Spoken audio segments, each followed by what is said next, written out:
Hello everyone, my name is Priyanshi Jain. Welcome back to my YouTube channel BL Lab Scientist. आज है हमारे staining techniques का part third. Part first में और part second में हम बाकी की जो स्टेनिंग टेक्निक्स है उसको डिस्कस कर चुके हैं। पार्ट सेकंड में हमने डिस्कस करा था कि डिफरेंशियल स्टेनिंग क्या होती है। डिफरेंशियल स्टेनिंग के हमने थ्री मोस्ट एग्जाम्पल्स देखे थे, जिसमें आपके आ जाता है gram staining, AFB staining and the Albert staining. तो ग्राम स्टेनिंग और AFB स्टेनिंग के बारे में हम ऑलरेडी पार्ट सेकंड के अंदर डिस्कस कर चुके हैं। आज है हमारा पार्ट थर्ड, जिसमें हम डिस्कस करेंगे अबाउट द एल्बर्ट स्टेनिंग। तो एल्बर्ट स्टेनिंग को स्टार्ट करने से पहले हम एक बार रिवाइज कर लेते हैं कि what is differential staining, differential staining क्या होती है। सो डिफरेंशियल स्टेनिंग के अंदर हमने एक सिंपल सी डेफिनेशन देखी थी कि differential staining are those staining which impart different colours to different bacterias. क्या मतलब है इसका कि डिफरेंशियल स्टेनिंग ऐसी स्टेनिंग होती है जो बैक्टीरियाज को डिफरेंट बैक्टीरियाज को डिफरेंट कलर प्रोवाइड कराती है। ठीक है, जैसे वो एग्जांपल ग्राम स्टेनिंग क्या करती है कि ग्राम पॉजिटिव बैक्टीरिया और ग्राम नेगेटिव बैक्टीरिया को अलग अलग कलर देती है। ग्राम पॉजिटिव बैक्टीरिया अलग होते हैं, ग्राम नेगेटिव बैक्टीरिया अलग होते हैं, दोनों अलग अलग बैक्टीरियाज को अलग अलग कलर प्रोवाइड कराती है। जैसे फॉर एग्जाम्पल ग्राम पॉजिटिव को कौन सा कलर देती है, वो वॉयलेट कलर की देती है। ग्राम नेगेटिव बैक्टीरिया को कौन सा कलर देती है, पिंकिश कलर देती है। ठीक है, ऐसे हमने एग्जांपल देखा था AFB। तो AFB भी क्या करती है, एक तो एसिड फास्ट बैक्टीरिया और नॉन एसिड फास्ट बैक्टीरिया को, दोनों अलग अलग बैक्टीरिया को अलग अलग कलर प्रोवाइड कराती है। सेम आज जो हमारे सामने है वो है एल्बर्ट स्टेनिंग। तो एल्बर्ट स्टेनिंग भी बेसिकली क्या करेगी, दो अलग अलग बैक्टीरिया को अलग अलग कलर प्रोवाइड कराएगी। इसका मतलब एल्बर्ट स्टेनिंग हमें हेल्प करती है कि हमें यह आइडेंटिफाई करने में कि आपके सैंपल में कौन से टाइप का बैक्टीरिया है, क्योंकि उसको क्या करती है, डिफरेंट कलर देती है। ठीक है, तो चलिए हम स्टार्ट करते हैं कि एल्बर्ट स्टेनिंग क्या होती है। So Albert staining it differentiates bacteria having metachromatic granules from other bacteria that do not have granules। क्या मतलब है इसका कि जो एल्बर्ट स्टेनिंग होती है वो हमें कैसे डिफरेंशिएट करके बताएगी। कोई ना कोई बेस जरूर होता है। जैसे आपने ग्राम स्टेनिंग में देखा था कि क्या बेस था कि जो जिनकी पीजी लेयर थिक होती है वो बैक्टीरिया कौन से होते हैं, ग्राम पॉजिटिव। जिनकी पीजी लेयर थिन होती है वो कैसे होते हैं, ग्राम नेगेटिव। तो वहां पे बेस क्या था, पीजी लेयर की कॉन्सेंट्रेशन। सेम यहाँ पे एल्बर्ट स्टेनिंग भी एक बेस लेके चलेगा, जिस बेसिस पे वो बैक्टीरिया को दो ग्रुप में डिवाइड करेगा। तो यहाँ पे उसने किस में डिवाइड करा है, यहाँ पे उसने हमें डिफरेंशिएट करके बताया है कि बैक्टीरिया को किसके बेसिस पे, on the presence of Granules. तो कुछ बैक्टीरिया ऐसे होंगे जिनके पास ग्रान्यूल्स होंगे और कुछ बैक्टीरिया ऐसे होंगे जिनके पास ग्रान्यूल्स नहीं होंगे। So differentiates the bacteria based on the presence of granules. Some bacteria have granules and some bacteria do not have granules. ठीक है, अब क्वेश्चन ये आता है कि ग्रान्यूल्स हम किस चीज को बोल रहे हैं, ग्रान्यूल्स बेसिकली क्या होते हैं। So when bacteria divides it utilises nucleic acid for two daughter cells. देखो सिंपली हम समझते हैं कि जब बैक्टीरिया डिवाइड करता है ना, एक से दो डॉटर सेल्स में डिवाइड होता है या फिर एक से दो बैक्टीरिया बनते हैं, तो क्या होता है, डिवाइड करने के लिए वो क्या करता है, अपने जेनेटिक मटेरियल को, अपने न्यूक्लिक एसिड को भी क्या करता है, डिवाइड करता है। न्यूक्लिक एसिड के स्ट्रक्चर में हम जानते हैं कि किस चीज की रिक्वायरमेंट होती है, फॉस्फेट की रिक्वायरमेंट होती है। ठीक है, तो जब हमारा नॉर्मल बैक्टीरिया क्या करता है, दो डॉटर सेल्स के अंदर डिवाइड होगा तो क्या बनाएगा, न्यूक्लिक एसिड बना रहा है। न्यूक्लिक एसिड बनाने के लिए उसको फॉस्फेट ग्रुप की जरूरत पड़ रही है। ठीक है, तो नॉर्मली क्या कर गया, टू डॉटर सेल्स के अंदर डिवाइड हो गया। लेकिन ड्यूरिंग स्टारवेशन, स्टारवेशन मतलब ऐसी कंडीशन जब बैक्टीरिया को एक प्रॉपर अमाउंट में न्यूट्रिशन नहीं मिल पा रहा, न्यूट्रिशन की कमी होने की वजह से कौन सी स्टेज में है, स्टारवेशन। स्टारवेशन को बेसिकली अपन बोलते हैं ना भूख, भूख मतलब हमें न्यूट्रिशन नहीं मिल पा रहा है। तो सेम बैक्टीरिया को एक ऐसी कंडीशन है जिसमें उसको न्यूट्रिशन नहीं मिल पा रहा। अब उसको न्यूट्रिशन नहीं मिल पा रहा तो वो क्या नहीं कर पाएगा, डिवाइड नहीं कर पाएगा। डिवाइड नहीं कर पाएगा तो उसके न्यूक्लिक एसिड का सिंथेसिस नहीं होगा। न्यूक्लिक एसिड का सिंथेसिस नहीं होगा तो न्यूक्लिक एसिड किसको नहीं यूटिलाइज कर पाएंगे, फॉस्फेट को यूटिलाइज नहीं कर पाएंगे, जिसकी वजह से सेल के अंदर, उसके साइटोप्लाज्म के अंदर फॉस्फेट का जो कॉन्सेंट्रेशन है वो क्या होने लगेगा, इंक्रीज होने लगेगा। और वही फॉस्फेट ग्रुप हमें कैसे नजर आते हैं फिर, एज ए ग्रैन्यूल्स। ठीक है, तो समझ आ गई हमें चीज कि जब बैक्टीरिया स्टारवेशन के टाइम पे होता है तो बैक्टीरिया डिवाइड नहीं कर पाता। Bacteria do not divide into two daughter sales, अपने दो डॉटर सेल्स के अंदर डिवाइड नहीं कर पाता, जिसकी वजह से क्या अक्यूमुलेट होने लगेगा, फॉस्फेट ग्रुप्स अक्यूमुलेट होने लगेंगे। और वही फॉस्फेट ग्रुप्स हमें कैसे नजर आते हैं, ग्रैन्यूल्स की फॉर्म में नजर आते हैं। ठीक है, सो ग्रैन्यूल्स क्या होते हैं? When bacteria divide it utilises nucleic acid for 2 daughter cells. जब बैक्टीरिया डिवाइड करता है न्यूक्लिक एसिड को यूटिलाइज कर लेता है 2 डॉटर सेल्स को बनाने के लिए। But when bacteria is in starvation state the bacteria will not divide. लेकिन जब बैक्टीरिया स्टार्वेशन स्टेट में होगा तो बैक्टीरिया डिवाइड नहीं करेगा। Lead to accumulation of phosphate in the cytoplasm in the form of granules. ठीक है, पूरी कहानी समझ आ गई। बैक्टीरिया डिवाइड नहीं कर पा रहा, उसका न्यूक्लिक एसिड नहीं बन पा रहा, न्यूक्लिक एसिड नहीं बन पा रहा तो फॉस्फेट यूटिलाइज नहीं हो पा रहा, फॉस्फेट काम में नहीं आ पा रहा तो वो साइटोप्लाज्म में फॉस्फेट इकट्ठा होता जा रहा है और वही फॉस्फेट हमें कैसे नजर आ रहा है?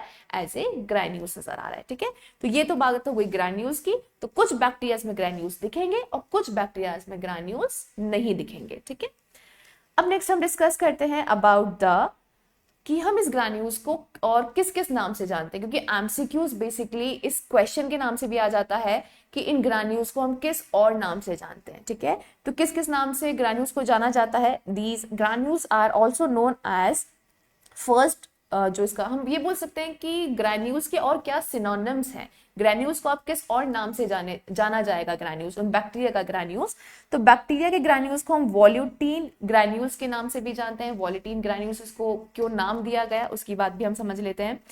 इन ग्रैन्यूल्स को जब फर्स्ट डिस्कवर करा गया था, वैसे बेसिकली देखिए जो ये ग्रैन्यूल्स होते हैं ना, ये हमें 5 बैक्टीरियाज में ही नजर आते हैं। ठीक है, उन 5 बैक्टीरियाज में से जो फर्स्ट डिस्कवरी हुई थी, जिस बैक्टीरिया में इसको डिस्कवर करा गया था पहली बार, वो बैक्टीरिया था आपका स्पिरेलम वॉलेटेंस। ठीक है, स्पिरेलम वॉलेटेंस।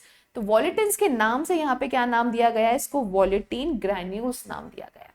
सेकंड, इसको नाम जाना जाता है बेब्स आर्न्स्ट ग्रैन्यूल्स के नाम से। ऐसा क्यों? क्योंकि जिन्होंने इसको डिस्कवर करा था, जिन्होंने इसको आइडेंटिफाई करा था, ग्रैन्यूल्स की जिन्होंने डिस्कवरी करी थी, वो थे साइंटिस्ट बेब्स आर्न्स्ट। ठीक है, इसलिए इन्होंने इस ग्रैन्यूल्स को क्या नाम दिया गया? बेब्स आर्न्स्ट ग्रैन्यूल्स में नाम दिया गया। सेकेंड, हम बात करते हैं कि इसको पोलर बॉडीज के नाम से भी जाना जाता है। पोलर बॉडीज के नाम से क्यों जाना जाता है? क्योंकि ग्रैन्यूल्स जो होते हैं ना, ये कहाँ नजर आते हैं? जैसे फॉर एग्जांपल ये बैक्टीरिया है, तो इस बैक्टीरिया की पोल्स पे ये हमें नजर आते हैं। ठीक है, 2 अलग जो पोल्स होते हैं वहां पे हमें नजर आते हैं। इसको क्या कहा गया? एज ए पोलर बॉडीज भी इसको नाम दिया गया। इन्हीं ग्रैन्यूल्स को हमने मेटाक्रोमैटिक ग्रैन्यूल्स भी बोला, क्योंकि बेसिकली ग्रैन्यूल्स क्या करते हैं? कलर ले लेते हैं। जैसे आपके पास ये बैक्टीरिया है, उसके मैंने क्या बन गए हैं? ग्रैन्यूल्स बन गए हैं। उस ग्रैन्यूल्स पे जैसे आपने स्टेनिंग करी, स्टेनिंग के बाद उस ग्रैन्यूल्स ने क्या ले लिए? कलर्स ले लिए, स्टेन से डिफरेंट कलर्स ले लिए। इसी ग्रैन्यूल्स को क्या कहा गया है? मेटाक्रोमैटिक ग्रैन्यूल्स, क्योंकि ये अलग अलग कलर की तरह हमें नजर आते हैं, जैसे रेडिश हुआ, वायलेट हुआ। ठीक है, तो बेसिकली ग्रैन्यूल्स के 4 अलग और नाम्स हैं: volutin granules, Babes Ernst granules, polar bodies and the metachromatic granules. अब हम एग्जाम्पल देखते हैं। एग्जाम्पल है आपके सामने जिसमें हम मोस्टली जिसकी हम देख करते हैं स्टेनिंग, वो है आपका कॉर्निबैक्टीरियम डिप्थेरी। ठीक है, इसके अंदर हमें कैसे ग्रैन्यूल्स नजर आएंगे?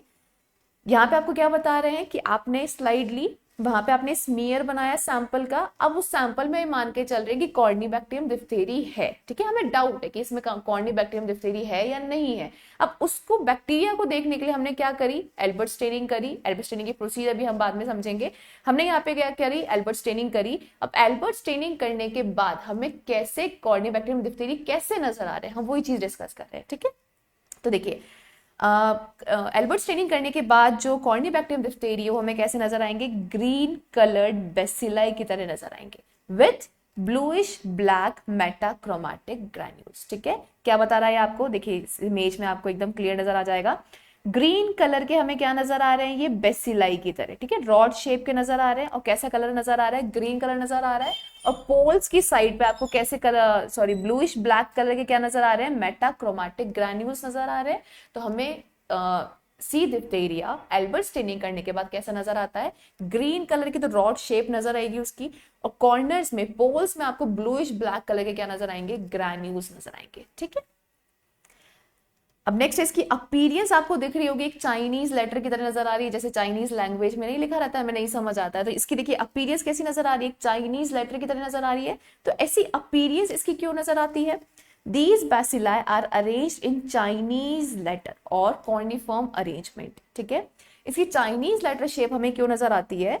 क्योंकि जब सी डिप्थेरिया बैक्टीरिया डिवाइड करता है ना, तो नॉर्मली डिवीजन कैसे होता है कि एक बैक्टीरिया दो डॉटर सेल्स के अंदर इस तरीके से डिवाइड हो जाता है। इन कॉर्निबैक्टीरियम डिप्थीरिया जब डिवाइड करता है तो उसका इनकम्प्लीट सेपरेशन होता है। जैसे एक बैक्टीरिया था, वो डिवाइड करा तो दो अलग अलग डॉटर सेल्स निकल गई, लेकिन इसका इनकम्प्लीट सेपरेशन होने की वजह से ये जो डॉटर सेल्स है वो आपस में क्या रह जाती है, अटैच रह जाती है। तो यही डॉटर सेल्स हमें कभी वी शेप में नजर आती है, कभी एल शेप में नजर आती है, और यही हमें कैसा अपीयरेंस देती है, चाइनीज लेटर शेप का अपीयरेंस देती है। ठीक है, तो यहाँ पे देखिए जैसे है, यहाँ पे जो दो डॉटर सेल्स हैं वो कंप्लीटली सेपरेट नहीं हो पाई, उसकी वजह से इसकी अपीयरेंस कैसी नजर आई, चाइनीज लेटर्स की तरह नजर आई।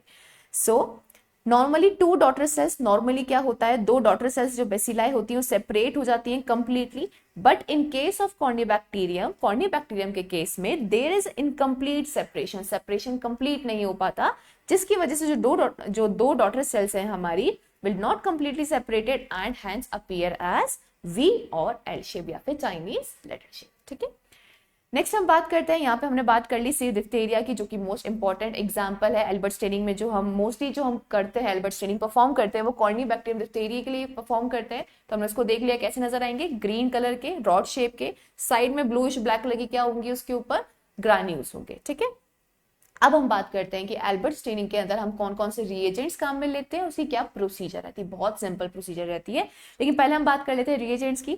तो कंपोजिशन क्या है कि इसके अंदर दो रिएजेंट्स को काम में लिया जाता है, एल्बर्ट 1 और एल्बर्ट 2। एल्बर्ट फर्स्ट क्या है, एल्बर्ट फर्स्ट के अंदर क्या क्या होता है, एक तो होता है आपका टोलिडीन ब्लू, ब्लू कलर का टोलिडीन ब्लू होता है, मेलेचाइट ग्रीन, ग्रीन कलर का मेलेचाइट ग्रीन होता है, ग्लेशियल एसिटिक एसिड होता है, अल्कोहल होता है 95% इथेनॉल एंड डिस्टिल वाटर। ठीक है, तो एल्बर्ट स्टेनिंग जो एल्बर्ट फर्स्ट है रिएजेंट, उसके अंदर हमें ये सारी चीजें होंगी। और जो एल्बर्ट सेकंड होगा रिएजेंट आपका, उसके अंदर आयोडीन होगा इन the form of potassium iodide. Iodine होगा लेकिन किस फॉर्म में होगा, पोटेशियम आयोडाइड की फॉर्म में होगा। सो प्रोसीजर क्या है हमारा एल्बर्ट स्टेनिंग का, बहुत सिंपल प्रोसीजर है। सबसे पहले हम क्या करते हैं, सबसे पहले आप स्मीयर बनाएंगे स्लाइडली। आपने जो आपका सैंपल उससे क्या बना लिया, स्मीयर बना लिया स्लाइड पर। ये स्लाइड है हमारी, यहाँ पे हमने क्या बना लिया, स्मीयर बना लिया। अब इस स्लाइड को आपने क्या करा, हीट फिक्सेशन। ठीक है, हीट फिक्सेशन हमने करा। हीट फिक्स करने के बाद हम इसके अंदर एल्बर्ट स्टेनिंग जो आपका फर्स्ट था रिएजेंट, उसको आप ऐड करोगे, स्मीयर को कवर कर दोगे एल्बर्ट फर्स्ट से, और कितने मिनट के लिए छोड़ दोगे, 5 मिनट के लिए। उसके बाद हम उसको क्या करेंगे, उस स्लाइड को हमने रखा, जो सॉल्यूशन होगा एल्बर्ट फर्स्ट वाला वो क्या हो जाएगा, ड्रेन हो जाएगा। ड्रेन होने के बाद हम क्या ऐड करेंगे, एल्बर्ट सेकंड, कितने टाइम के लिए, 1 मिनट के लिए हम उसको छोड़ देंगे। उसके बाद हम क्या कर लेंगे, वॉशिंग, और हम क्या कर लेंगे, उसको ऑब्जर्व कर लेंगे। ठीक है, नेक्स्ट है हमारे सामने कुछ और एग्जाम्पल्स। मैंने अभी आपको थोड़ी देर पहले बताया था कि जो ऐसे बैक्टीरिया जिनके अंदर ग्रैन्यूल्स हमें मिलते हैं वो टोटल हमारे 5 बैक्टीरियाज होते हैं। ठीक है, तो आपके सामने यहाँ पे 5 बैक्टीरिया के एग्जाम्पल्स है। कई बार क्वेश्चन इस तरीके से पूछ लिया जाता है कि इन ऑप्शंस दे दिए जाते हैं कि चारों बैक्टीरिया में से कौन सा एक बैक्टीरिया जो ग्रैन्यूल्स को शो करता है। जब आप एल्बर्ट स्टेनिंग या फिर दूसरी स्टेनिंग्स करते हो तो ग्रैन्यूल्स को शो करता है। तो ये आपके सामने 5 एग्जांपल्स हैं। इन 5 एग्जांपल्स को याद करने के लिए आपके पास निमोनिक है, एमएससी गार्डन इन आगरा, एमएससी गार्डन इन आगरा। ठीक है, और सामने यहाँ पे मैंने लिखे हैं कुछ एग्जांपल्स ऑफ डिफरेंशियल स्टेनिंग, जिसमें आप ग्रैन्यूल्स को डिटेक्ट कर सकते हैं। जैसे आपका एल्बर्ट स्टेनिंग है, ऐसी कुछ और भी हमारी स्टेनिंग्स हैं, टोटल 4 स्टेनिंग्स हैं हमारी, जिससे हम क्या कर सकते हैं, ग्रैन्यूल्स को स्टेन करके डिटेक्ट कर सकते हैं। तो सबसे पहले हम बात करते हैं कौन से वो 5 बैक्टीरियाज हैं। सो फर्स्ट है आपका, एम से है आपका माइकोबैक्टीरियम, एस से आपका स्पिरिलम वॉलेटेंस, जो आपका फर्स्ट डिस्कवर्ड बैक्टीरिया था जिसमें हमने ग्रैन्यूल्स को देखा था। थर्ड है आपका कॉर्निबैक्टीरियम डिप्थेरी, सी से आपका कॉर्निबैक्टीरियम डिप्थेरी, और गार्डन से है आपका गार्डनेला वेजिनलिस, एंड इन आगरा से है आपका एग्रोबैक्टीरियम ट्यूमेफेशियंस। ठीक है, so these are the 5 bacterias, Mycobacterium, Spirillum volutans, Corynebacterium diphtheriae, Gardnerella vaginalis and Agrobacterium tumefaciens. Next है हमारा कौन कौन सी स्टेनिंग से हम इसको क्या कर सकते हैं, निमोनिक कर सकते हैं। तो उसके लिए आपका निमोनिक है प्लान से है आपका पॉन्डर स्टेन, उसको भी हम यूज में ले सकते हैं ग्रैन्यूल्स को डिटेक्ट करने के लिए। लोफ्लर्स मिथाइलिन ब्लू, एल्बर्ट स्टेनिंग, ये दो जो स्टेनिंग्स है, लोफ्लर्स मिथाइलिन ब्लू और आपकी एल्बर्ट स्टेनिंग, ये सबसे ज्यादा इंपॉर्टेंट स्टेनिंग्स है। और नेक्स्ट है हमारा नेजर्स स्टेनिंग। ठीक है, तो ये थे हमारे एग्जाम्पल स्टेनिंग के, और ये थे हमारे एग्जाम्पल्स बैक्टीरिया के। So yeah, this is all about this video lecture about the Albert staining. If you like this video, please like, share and subscribe to my YouTube channel. Thank you so much for watching.